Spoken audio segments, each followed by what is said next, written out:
So just some reminders before we get into the video. First reminder is to make sure that you're keeping an eye out and an ear out for the keyword for this lesson. Reminder number 2 is to make sure you're taking notes. Include the date, lesson number, aim, and standards to help you refer back in your notes. Let's get to it.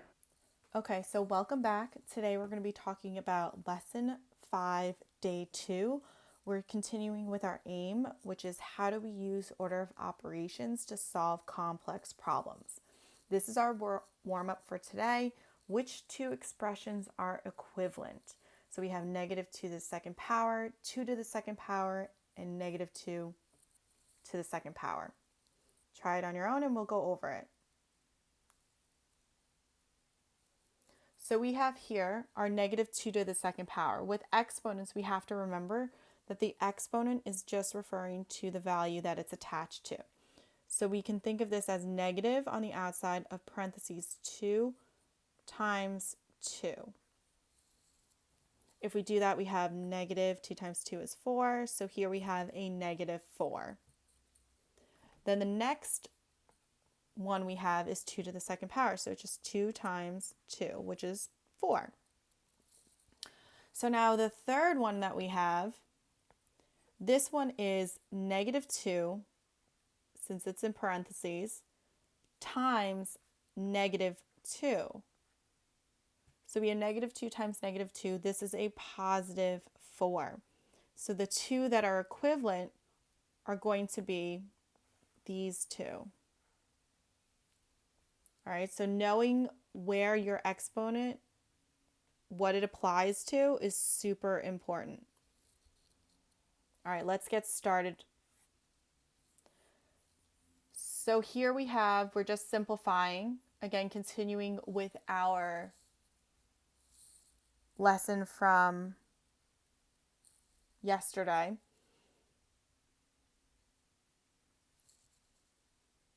So let's get started with the first warm-up problem or practice problem. Here we have a fraction and a fraction, but here we have the complex fraction. So we want to make sure we're, again, simplifying the numerator and then your denominator, then you'll divide. So what we have here, first thing we're going to solve is our numerator. We're going to simplify 1/2 minus a positive 1/4. So we've 1/2, and this is all to the second power.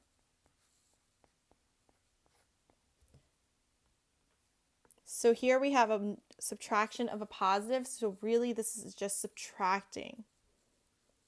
1/2 minus 1/4, all to the second power. We need a common denominator, so we're going to make this 4 our denominator. We have to multiply numerator and denominator by 2. Therefore, we will get 2/4 minus 1/4. Remember, this is all still to the second power. We have 1/4 to the second power. So 1/4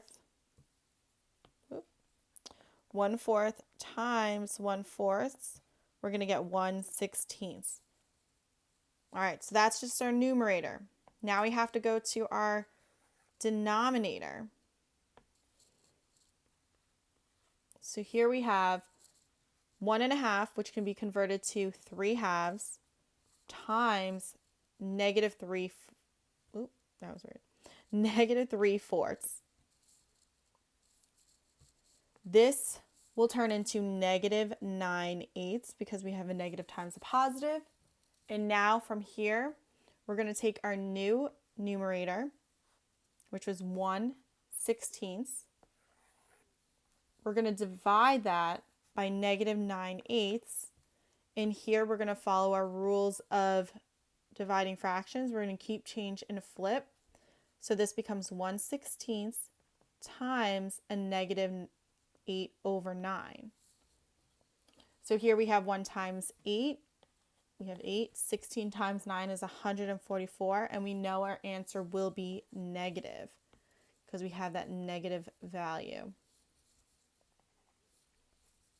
If you go to simplify it, 8 goes into 8 once, 8 goes into 144 18 times. So our answer would be negative 1 over 18. Again, we're just following the process. We want to make sure we're simplifying our numerator, simplifying our denominator, and then dividing for our last step. Then 1/16 divided by that negative 9/8. The top fraction divided by the bottom fraction. Numerator divided by denominator. So let's try the second problem. Here we have another complex fraction. We want to solve and simplify the first part, your numerator, and our second part will be to simplify our denominator. So simplify your numerator, pause, come back, and check your answer. So for your numerator, we have 1/2 times a negative 3/4 minus 1/3. And here inside the parentheses, we're following order of operations. We need to find your common denominator, and it would be 12. So that means we have to multiply our numerator by 3 and our denominator by 3 for our first fraction. Multiply our numerator by 4 and our denominator by 4 in the second fraction in order to get your common denominator. So now we have all written out 1/2 times a negative, still in parentheses, 9/12 minus 4/12. Here we have, it simplifies to 5/12. We still have that negative outside.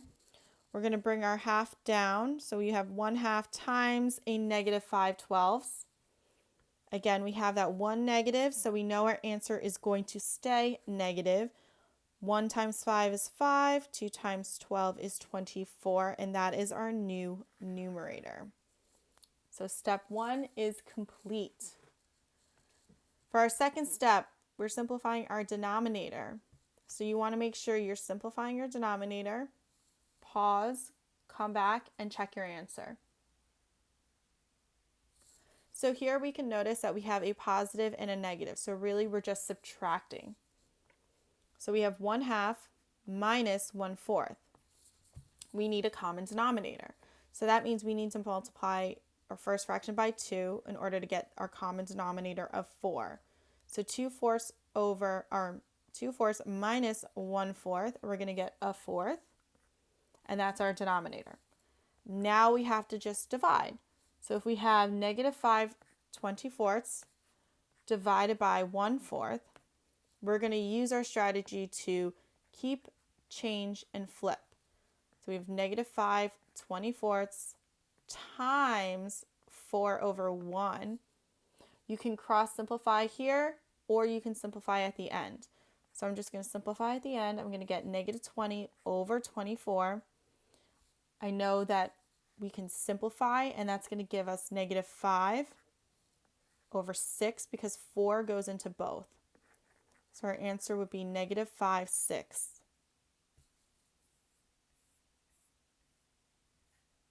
Okay. For the last problem, it's relating it to real life situations.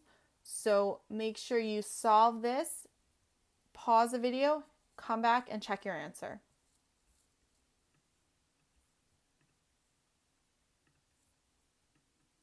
All right, so we have Max, who picked out 6 1/4 pounds of strawberries.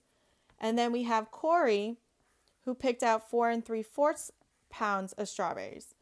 You want to see how many 1 1/2 pound bags both Corey and Max can make. So we have to combine them. We have to see what they can. So we have Max and we have Corey.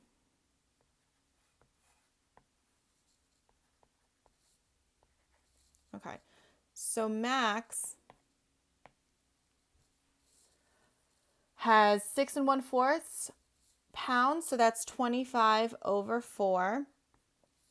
We're going to combine it with Corey, who has 23/5. pounds of strawberries, we need a common denominator. So we need to multiply Max by 5, numerator and denominator, and Corey by 4 in order to get your 20 as a common denominator. So 5 times 25 is going to give you 125 over 20, the common denominator. 23 times 4 is 92 over your 20. So we have 217 over 20 pounds of strawberries.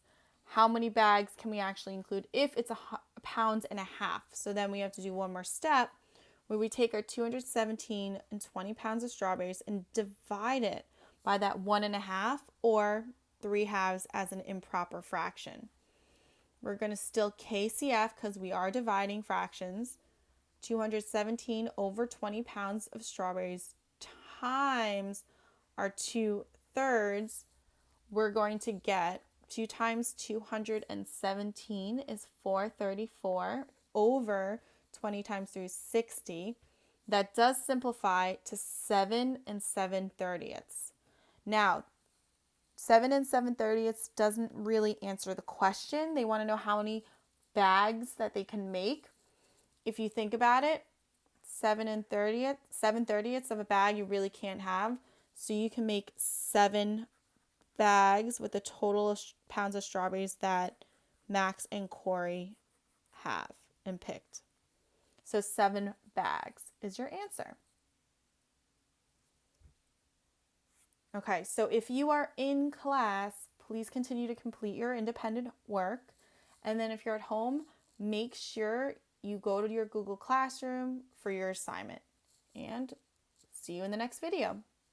Bye.